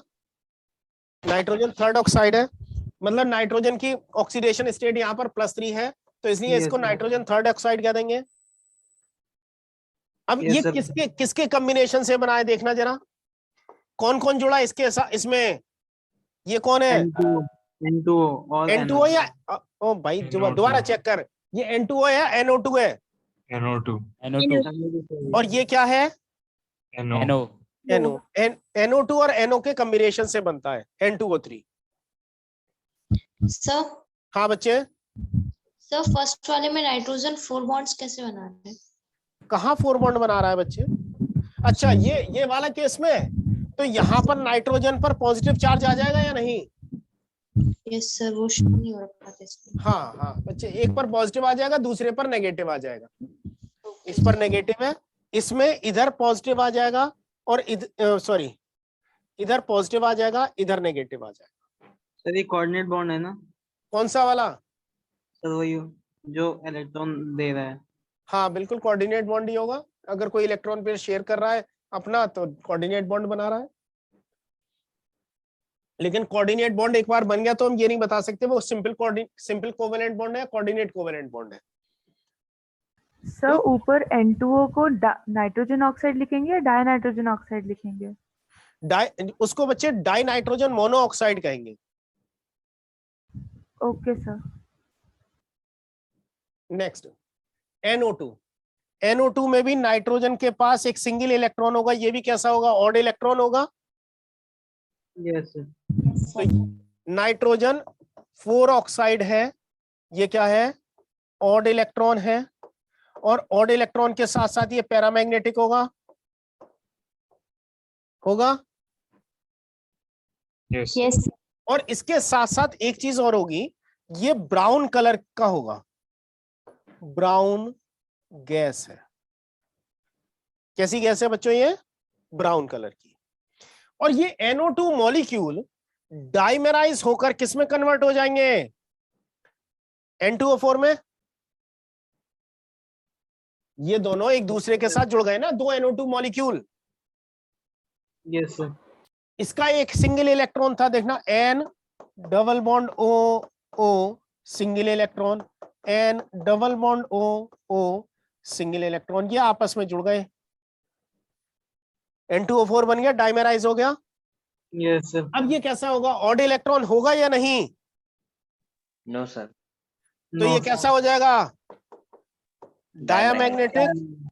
और ये क्या कलर्ड होगा? अब अनपेयर्ड इलेक्ट्रॉन नहीं है तो? No sir. सर कलर जब भी होता है जब अनपेयर्ड इलेक्ट्रॉन हो। अनपेयर्ड इलेक्ट्रॉन हो या अनपेयर्ड इलेक्ट्रॉन को कूदने की जगह मिल जाए। सर ये NO2 में नाइट्रोजन के ऊपर एक लोन पेयर होना चाहिए था। नाइट्रोजन के ऊपर लोन पेयर कैसे लेकर आओगे बच्चे? सर ऊपर वाले में NO2 में। बच्चे यहाँ पर इसने एक कोऑर्डिनेट बॉन्ड बनाया है। अच्छा ओके सर। ठीक है सर। हाँ बच्चे। सर इनमें जो केसेस हैं उनमें जो बॉन्ड लेंथ और बॉन्ड एंगल्स हैं, हाँ, वो सारी वैल्यूज याद रखने की, कुछ स्पेसिफिक याद रख लें बस? नहीं बच्चे, कोई ऐसा खास याद रखने की जरूरत नहीं है। आपसे ये पूछा जा सकता है इन स्ट्रक्चर में किस मॉलिक्यूल में नाइट्रोजन नाइट्रोजन बॉन्ड एग्जिस्ट करेगा, या दूसरा ये पूछा जा सकता है इनमें नाइट्रोजन नाइट्रोजन बॉन्ड लेंथ का ऑर्डर क्या होगा, वो बॉन्ड ऑर्डर से बताएंगे। ठीक है बच्चों, ये बॉन्ड पैरामीटर्स याद नहीं रखने? याद रखने की जरूरत ही नहीं है बच्चों। यहाँ पर 2.5 है, ये तुम्हें पता होगा, ये 2.5 आएगा, ये तुम्हें मॉलिक्यूलर ऑर्बिटल से पता है। यहाँ पर सिंगल बॉन्ड करेक्टर है तो बॉन्ड ऑर्डर 1 होगा, ये तुम्हें पता है। यहाँ पर NO2 में कोई नाइट्रोजन नाइट्रोजन बॉन्ड है नहीं, N2O4 में सिंगल बॉन्ड करेक्टर है तो यहाँ बॉन्ड ऑर्डर 1 होगा। N2O5 में नाइट्रोजन नाइट्रोजन बॉन्ड है ही नहीं। अगर नाइट्रोजन और गैस दे दी जाती, N2 दे दी जाती, तो नाइट्रोजन में बॉन्ड ऑर्डर 3 होता, ट्रिपल बॉन्ड बनता, तो बॉन्ड ऑर्डर 3 होता तो बॉन्ड लेंथ कम होती, बॉन्ड ऑर्डर बढ़ेगा बॉन्ड लेंथ कम हो जाएगी। होगा ये नहीं? Yes sir. तो बस इसी से हमें अपना आंसर मिल जाएगा। Sir and third column? Third column bond parameters का यस बच्चे ये एनसीईआरटी में गिवन था, इसलिए मैंने मतलब जिसने भी ये पीपीटी बनाई है उन्होंने भेज दिया है। मतलब उन्हें इतना आइडिया नहीं था, वैसे इतने पैरामीटर याद करने की जरूरत नहीं पड़ती है। सर जो कलर आता है सर इसमें, सर हाँ, वो इलेक्ट्रॉन की एक्साइटेशन से आता है ना? हाँ बच्चे बिल्कुल, इलेक्ट्रॉन के एक्साइटेशन से आएगा। Okay sir. और वो एक्साइटेशन विजिबल रेंज में होगा, इसलिए वो कलर दिखाई दे रहा है। ठीक है, अब ये NO2 और N2O4 दोनों में नाइट्रोजन +4 ऑक्सीडेशन स्टेट में, ये दोनों एक दूसरे के साथ इक्विलिब्रियम में रहते हैं। लो टेम्परेचर पर N2O4 का कंपोजिशन बढ़ जाता है, लेकिन जैसे जैसे टेम्परेचर बढ़ाते हैं तो ये डिकम्पोज होकर किसमें कन्वर्ट हो जाता है? NO2 में। ठीक है, तो हाई टेम्परेचर पर ब्राउन कलर की इंटेंसिटी ज्यादा होगी, लो टेम्परेचर पर ब्राउन कलर की इंटेंसिटी धीरे धीरे क्या हो जाएगी? कम होने लगेगी जैसे जैसे टेम्परेचर कम करेंगे। N2O5 की बात करें तो N2O5 is nitrogen +5 oxide. Nitrogen की ऑक्सीडेशन स्टेट यहां पर कौन सी है? +5। तो ये हाईएस्ट पॉसिबल ऑक्सीडेशन स्टेट है। और ये तीनों हमारे कैसे हैं? +3, +4 और +5 में। कौन सी नेचर के होते हैं? एसिडिक नेचर के होते हैं। नॉन मेटल ऑक्साइड्स कैसे होते हैं? या तो न्यूट्रल होंगे या एसिडिक होंगे। नॉन मेटल ऑक्साइड कभी भी बेसिक नहीं हो सकते। चलो नेक्स्ट देखते हैं बच्चों, नाइट्रोजन के ऑक्साइड्स का प्रिपरेशन। बच्चों इसमें ना कुछ कुछ चीजें देखना ध्यान से। मैंने अमोनिया नाइट्रोजन का प्रिपरेशन किया था लेबोरेटरी मेथड ऑफ प्रिपरेशन में। मैंने क्या चीज ली थी? NH4NO2 का डिकम्पोजिशन कराया था ना? Yes sir. देखो जरा, NH4NO2 का डिकम्पोजिशन कराया था तो नाइट्रोजन गैस मिली थी। यस। अगर NH4NO3 का डिकम्पोजिशन करा दिया जाए, किसका? NH4NO3 का डिकम्पोजिशन करा दिया जाए तो हाइड्रोजन को तो वाटर के फॉर्म में निकाल दिया, बचा क्या?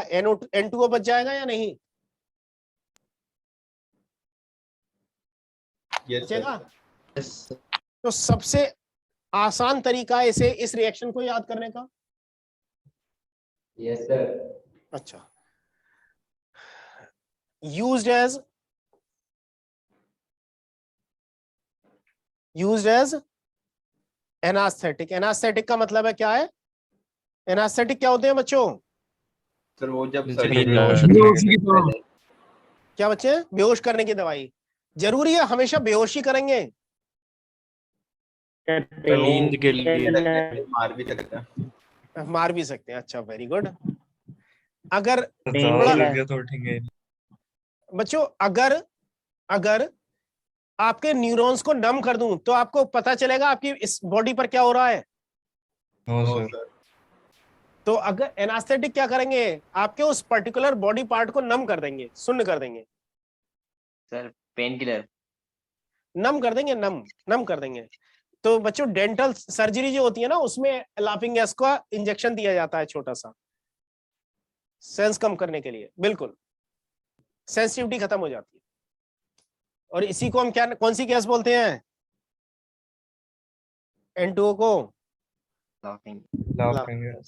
थोड़ा ज्यादा सूंघली सच में ऐसी आती है क्या? इससे सच में हंसी आती है। एमी, सच में हंसी आती है या नहीं आती है ये तो मैं नहीं कह सकता, लेकिन अभी तक तो मैंने यही सुना है कि नाम इसका लाफिंग गैस इसीलिए दिया गया कि इसे सूंघने के बाद लोग लाफ करने लगते थे।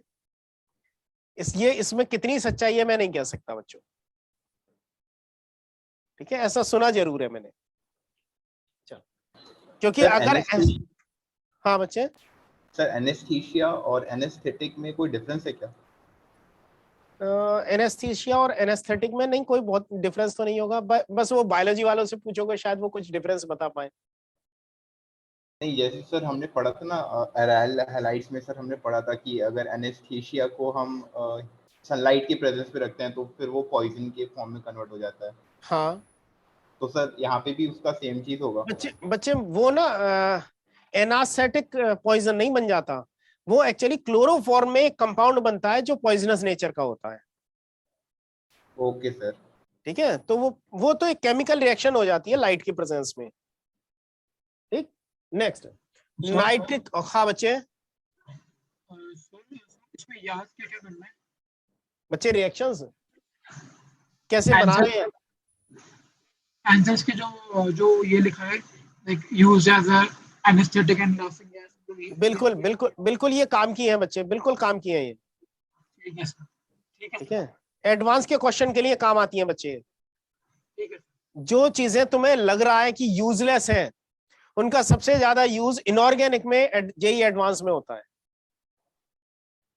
एडवांस के क्वेश्चन कभी भी इतने आसान नहीं होते बच्चे। ये गलत लिखा हुआ है बॉन्ड पैरामीटर, ये क्या होंगे? यूजेस हैं, यूजेस एंड एप्लीकेशंस,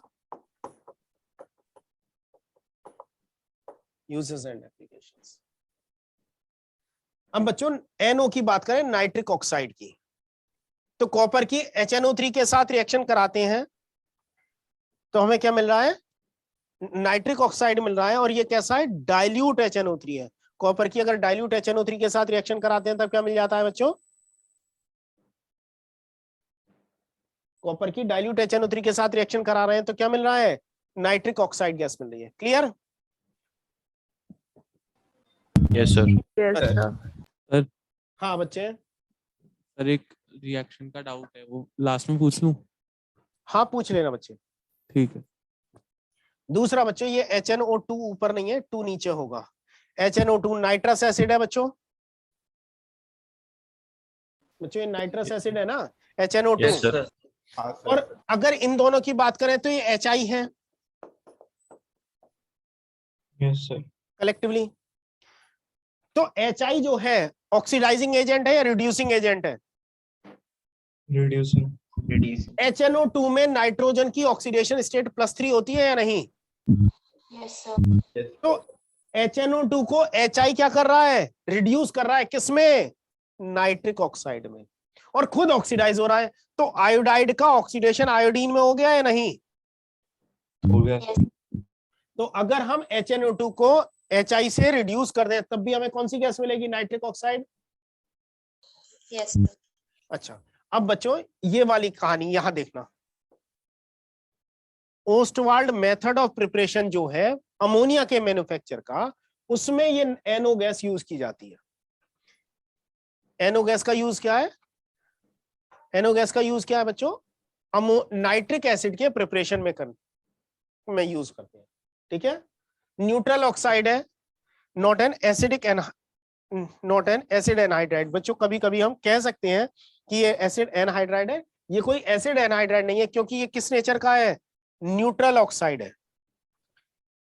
ठीक है, अब ये किसके साथ रिएक्ट करता है? ऑक्सीजन के साथ रिएक्ट करता है। क्या बना लेता है? NO2। ठीक है, और एक चीज और देखो, नाइट्रिक ऑक्साइड हाई प्रेशर पर क्या हो रहा है, डिसप्रोपोर्शनेट हो रहा है, +1 और +4 में कन्वर्ट हो रहा है। क्लियर? ऑक्सीजन के साथ रिएक्ट करेगा, क्या बना लेगा, NO2, और NO2 जो बना वो, और साथ में NO क्या हो रहा है, डिसप्रोपोर्शनेट हो रहा है NO2 और N2O और NO2 में। क्लियर? सर डिस्प्रोपोर्शनेट का मतलब अलग अलग ऑक्सीडेशन स्टेट्स में आ जाना। हाँ बच्चे, अगर कोई एलिमेंट एक सिंगल ऑक्सीडेशन स्टेट से दो अलग अलग ऑक्सीडेशन स्टेट में प्रोडक्ट फॉर्म करता है, तब उस रिएक्शन को हम बोलते हैं डिस्प्रोपोर्शनेशन रिएक्शन। और अगर इसका उल्टा कर दें, दो अलग अलग ऑक्सीडेशन स्टेट से सिंगल ऑक्सीडेशन स्टेट में प्रोडक्ट बन रहा है, तो उसको बोलते हैं comproportionation reaction. Okay sir. चलो नेक्स्ट देखते हैं बच्चों, N2O3 dinitrogen trioxide. Dinitrogen trioxide बनाना सबसे आसान है।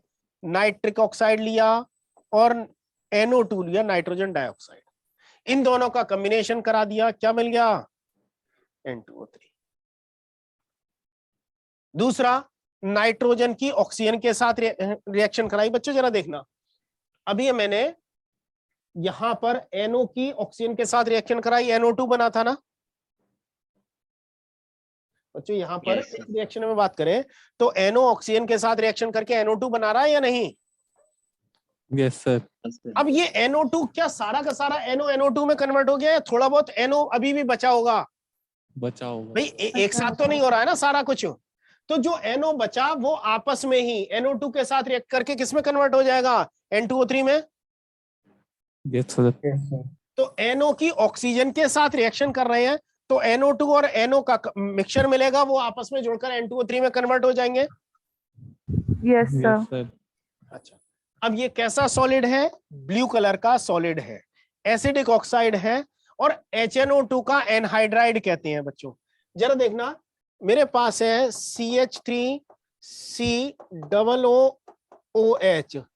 HOCOOCH3, एसिटिक एसिड के दो मॉलिक्यूल हैं। अब इनमें से अगर एक वाटर मॉलिक्यूल निकाल दिया जाए तो ये CH3COOCOOCH3 बनेगा। Yes sir. इसका नाम क्या होगा, acetic acid, acetic anhydride. Acetic anhydride, acetic anhydride. तो अगर दो मॉलिक्यूल में से एक वाटर मॉलिक्यूल निकल जाए तो क्या कहलाएगा, एनहाइड्राइड कहलाएगा या नहीं? Yes sir. बच्चों ऑर्गेनिक में इन्हें एनहाइड्राइड कहते हैं, इनऑर्गेनिक में पायरो भी बोल देते हैं। पायरो के बारे में हम बाद में बात करेंगे। अभी ये क्या है, एनहाइड्राइड है किसका, HNO2 का।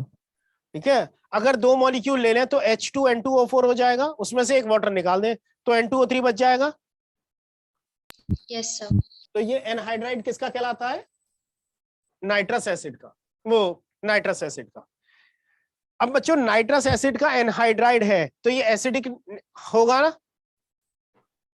और एसिड है तो ये बेस के साथ रिएक्ट करेगा, NaOH के साथ रिएक्ट कर सकता है। Yes sir. तो क्या बना रहा है, NaNO3। क्लियर है? Yes sir. और याद रखने का आसान तरीका क्या है, हमने HNO2 लिया और इसकी NaOH के साथ रिएक्शन करा दी, क्या बन जाएगा, NaNO3 बनेगा या नहीं, प्लस H2O। Yes sir. बच्चों मैंने कुछ गड़बड़ कर दिया क्या? सर N2O3 का रिएक्शन होगा ना NaOH के साथ। N2O3 का NaOH के साथ रिएक्शन होगा तो NaNO2 बनना चाहिए बच्चों, NaNO2 plus H2O।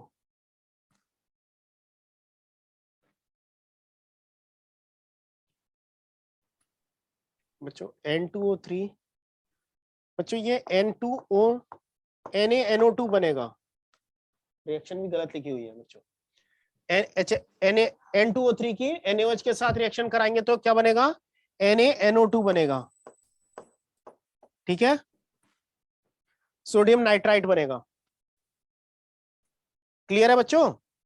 Yes sir. बच्चों न्यूट्रलाइजेशन रिएक्शन है, तो न्यूट्रलाइजेशन रिएक्शन में क्या ऑक्सीडेशन स्टेट में कोई चेंज आएगा? No sir. तो यहाँ पर नाइट्रोजन की ऑक्सीडेशन स्टेट क्या है? +3।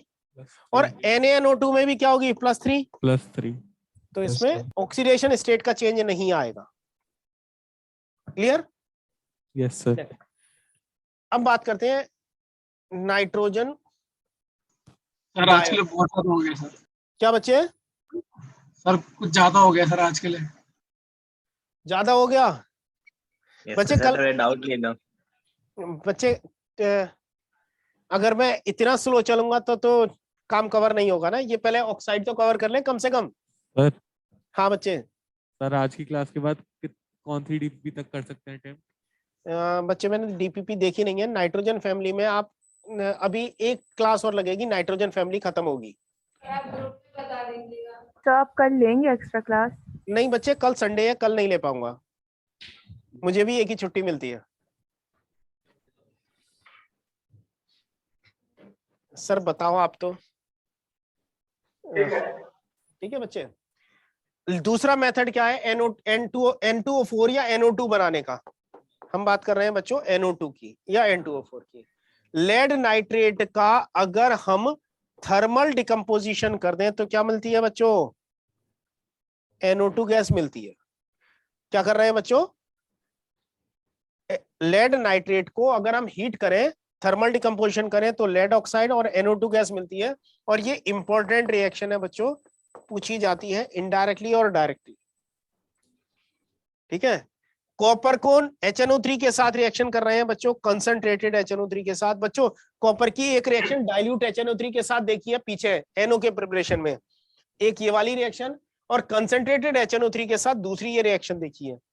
ये दोनों रिएक्शन नेक्स्ट क्लास में डिटेल में डिस्कस करूंगा। परेशान मत होना, याद ना हो नहीं हो मत करना, बाद में हम डिस्कस कर लेंगे। ये हमें NO2 मिल जाएगा यहाँ पर, और साथ में वाटर मिलेगा। यहाँ इस साइड में आ गया H2O ट्वाइस। NO2 और N2O4 एक दूसरे के साथ इक्विलिब्रियम में रहते हैं। ठीक है। NO2 N2O4 को अगर वाटर में डिसॉल्व करें तो हमें मिक्सचर मिलता है NO3 और HNO3 और HNO2 का। ठीक है। और ये क्या है हमारा? स्ट्रॉन्ग ऑक्सीडाइजिंग एजेंट है। N2O4 क्या होता है बच्चों? NO2 और N2O4 स्ट्रॉन्ग ऑक्सीडाइजिंग। ये दोनों बच्चों एक दूसरे के साथ इक्विलिब्रियम में रहते हैं, तो हम ये नहीं कह सकते हमारे पास केवल NO2 होगा। NO2 और N2O4 का मिक्सचर ही होगा, और ये क्या है? स्ट्रॉन्ग ऑक्सीडाइजिंग एजेंट है। ठीक है। लास्ट बच्चों देखते हैं N2O5। N2O5 is dinitrogen pentoxide. अगर मैं HNO3 के 2 मॉलिक्यूल ले लूं, HNO3 के 2 मॉलिक्यूल ले लूं, इसको हम एनहाइड्राइड कर दें, -H2O कर दें, तो मुझे N2O5 मिलेगा या नहीं?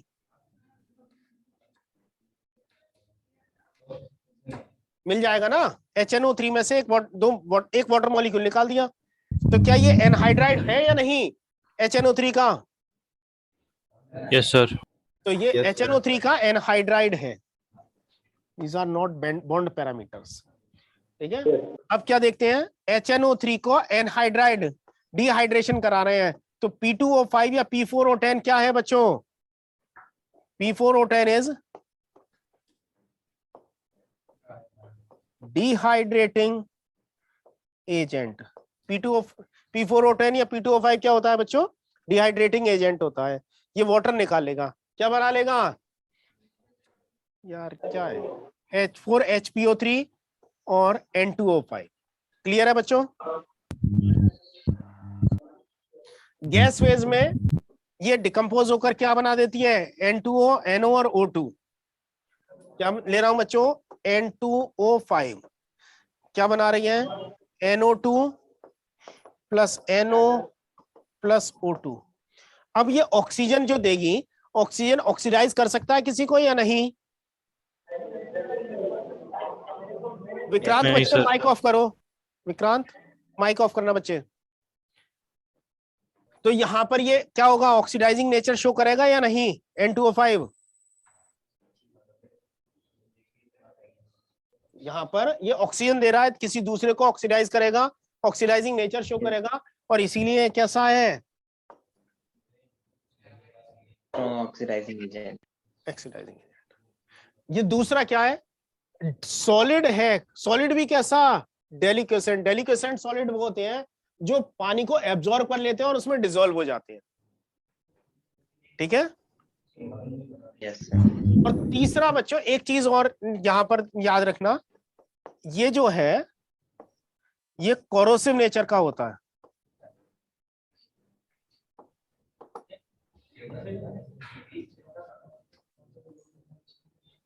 ऑक्सीडाइज कर रहा है तो डिके भी करवाएगा और ये कोरोसिव नेचर शो करता है, ठीक है। सिर्फ NO2 कोरोसिव नेचर का है ना? नहीं नहीं बच्चे, ये N2O5 N2O5 की बात कर रहे हैं बच्चे। ये पॉइंट है, बुलेट्स दिए गए हैं 1 2 3 और नेक्स्ट बुलेट में ऐड कर रहा हूं। ये कैसे नेचर का है बच्चों, कोरोसिव नेचर का है। कोरोसिव नेचर मतलब, कोरोसिव का मतलब है जो कोरोजन करा दे, और कोरोजन का मतलब है मेटल्स का डिके करवा दे, ठीक है। तो डाइल्यूट, वेरी डाइल्यूट HNO3 को मेटल्स की इचिंग के लिए यूज करते हैं। जो पुरानी खराब पेंट मेटल्स है उनको साफ करने के लिए भी यूज करते हैं, क्योंकि वो कोरोड करेगा, डिके भी तो करवाएगा, तो इसलिए, ठीक है बच्चों। Yes sir. तो बस आज मैं इतना ही रोक रहा हूँ, थक चुके हो आई थिंक बहुत ज्यादा, या मैं ये शुरू करूं HNO3? क्लास में सर थक गए बच्चों, साथ के साथ इसे, हाँ बच्चे। सर जो टोलुइन को ट्राइनाइट्रोटोलुइन में चेंज करते हैं, हाँ, तो उसमें कितना प्रेशर और कितना कंडीशन होता है, और टेम्परेचर कितना, प्रेशर और कितना टेम्परेचर? सर हाई लिखा होता है ज्यादातर हर जगह। तो बच्चे अब एक चीज ये बताओ, हम सारी रिएक्शंस करके देख रहे हैं या याद कर रहे हैं? याद कर रहे हैं सर। तो बस याद कर रहे हैं ना, तो हमें हर जगह प्रेशर याद करना नहीं है, हमें जहां पर जितनी लिमिटेड चीजें याद करनी पड़े उतना अच्छा है। Okay sir. ठीक है सर। हाँ बच्चे। सर आज के नोट्स प्लीज अपलोड करवा दीजिएगा जल्दी। बस मैं अभी कर देता हूँ बच्चे। Bye sir. सर एक स्टीरियो का डाउट था, पूछूं? पूछ ले बच्चे। सर 11 बजे तक फिर चेक करते हैं, नोट्स नहीं आते तो सर आपने फिर क्लोरोबेंजीन की रिएक्शन कराई थी सर बच्चे। प्रीवियस क्लास के मैंने साथ के साथ, एक्चुअली होता क्या है बच्चे, कभी कभी मैं भी लेट हो जाता हूँ तो उस दिन अपलोड नहीं कर पाता हूँ, नेक्स्ट डे या नेक्स्ट क्लास से पहले करता हूँ। तो आज का अभी मैं कर दूंगा।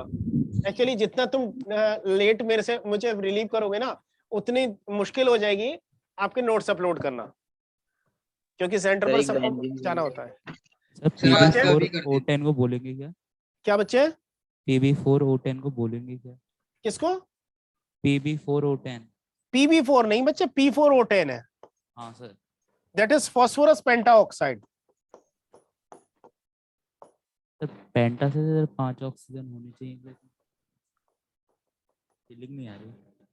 क्या बच्चे? सर पेंटा बोल रहे हैं तो सर 5 ऑक्सीजन होनी चाहिए। Okay sir. सर एक बेंजीन रिंग है। बेंजीन रिंग बना ली बच्चे?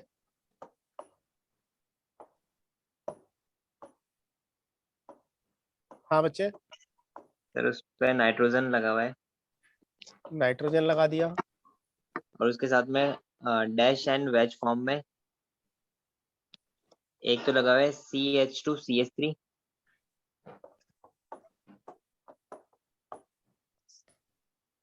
सर ये अबव द प्लेन है।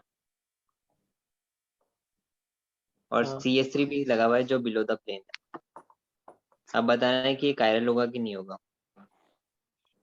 कायरल होगा कि नहीं होगा? नहीं होगा सर। ऑप्टिकल इनएक्टिविटी बतानी है। नहीं है, नहीं है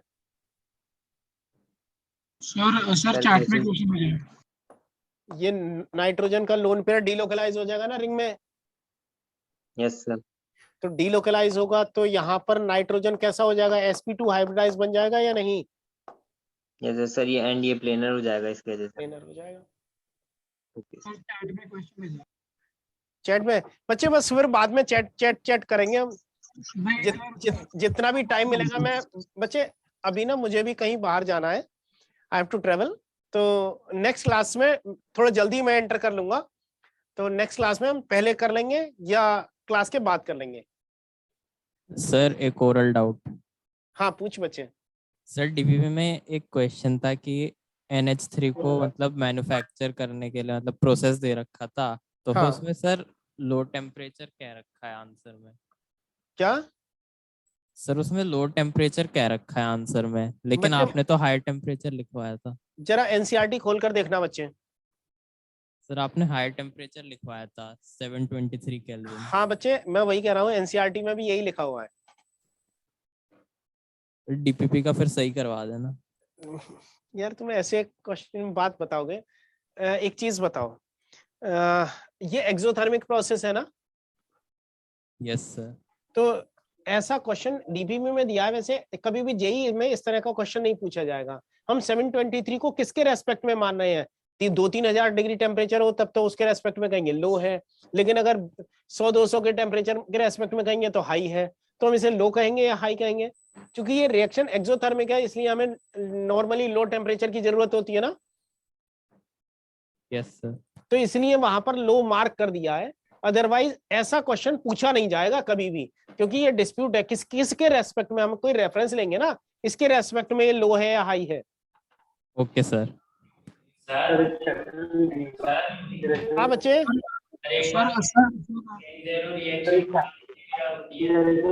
बच्चे एक साथ सब मत पूछो। आगरा वाला बैच, हाँ पूछ बच्चे। कैनिज़ेरो रिएक्शन बता दीजिए क्या होती है? कैनिज़ारो रिएक्शन बता दूं? Yes sir. बच्चे एक कोई भी ऐसा एल्डिहाइड या कीटोन जिसके पास अल्फा कार्बन ना हो, वो बेस की प्रेजेंस में डिस्प्रोपोर्शनेट हो जाता है